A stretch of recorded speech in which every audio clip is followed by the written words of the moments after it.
And your question is? My question is to the Minister for Agriculture, Senator Watt. Thank you for your briefing this afternoon, Senator Watt, on foot and mouth disease. Minister, if foot and mouth disease does enter Australia, the short-term response would be to start vaccination.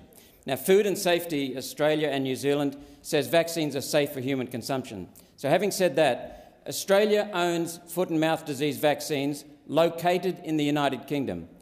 How many vaccines does Australia own in the United Kingdom? Thank you, Senator Roberts. Senator Watt. Thank you, Senator Robertson. I'm pleased you were able to come along to that briefing. The feedback I had was that it was very informative for the members who attended. And we are approaching this in a bipartisan manner, and we would welcome the opposition joining us in that, as I know you are, Senator Roberts. Just to pick you up on one point, Order. Senator Watt. Thank you, President. Just to pick you up on one point, if, God forbid, foot and mouth disease were to enter Australia, despite the measures that we are putting in place, we have a well-developed plan known as the AUSVET plan, which is prepared between the federal government, states and territories about how we respond to biosecurity outbreaks. Biosecurity outbreaks are managed and led by state governments with the support of federal governments, and we've seen that occur in relation to the varroa mite outbreak recently, where we've been supporting the New South Wales government. The point about vaccines is that the biosecurity advice that I have received is that we would not immediately devaccinate all livestock or even a large segment of livestock immediately in Australia, and that's because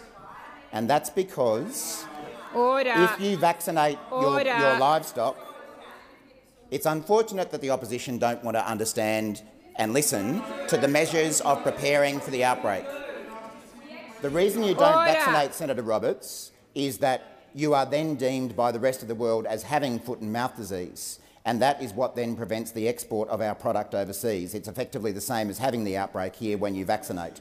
The idea would be that in the first instance you would impose a 72-hour livestock standstill to limit the movement of animals, and only if the outbreak got further would you consider vaccines.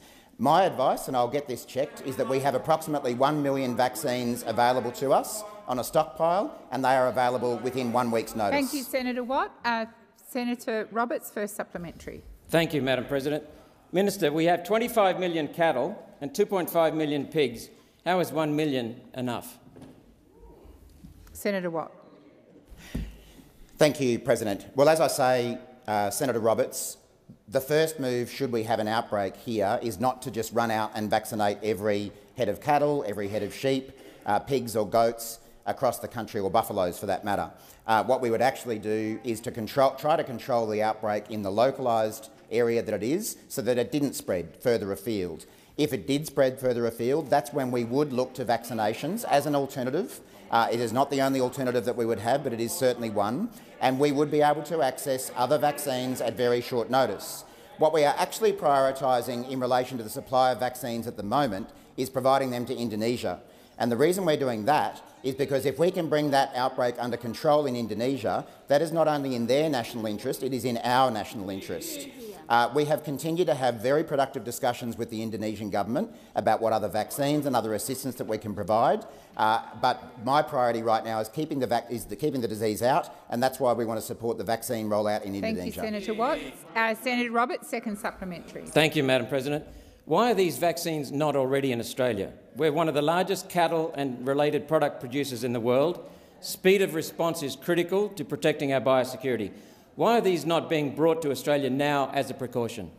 Senator Watt. Thank you, Senator Roberts. As I say, vaccination is not the first measure that you would undertake if there was an outbreak, but there are a couple of other reasons for why we haven't got those vaccines here now. The first of which, there are sometimes issues about the bringing in of live virus into a country, and the responsible members of the opposition understand this. In addition, though, we don't necessarily know what strain of the disease we would have in Australia, and we want to make sure that the vaccines that we obtain will actually be effective for the strain of the virus that we would get if we were to get it. In fact, some of the technical support that we have started providing to Indonesia, it was actually to help them diagnose the strain of virus that they had so that we could then go out and procure the vaccines that would deal with that particular strain. There's no point sending vaccines to people if they don't work for a particular strain of the virus, and we would need a little bit of time to diagnose the strain that we have here in Australia so that we could then very quickly obtain the correct vaccines to deal with the version of the virus that we got.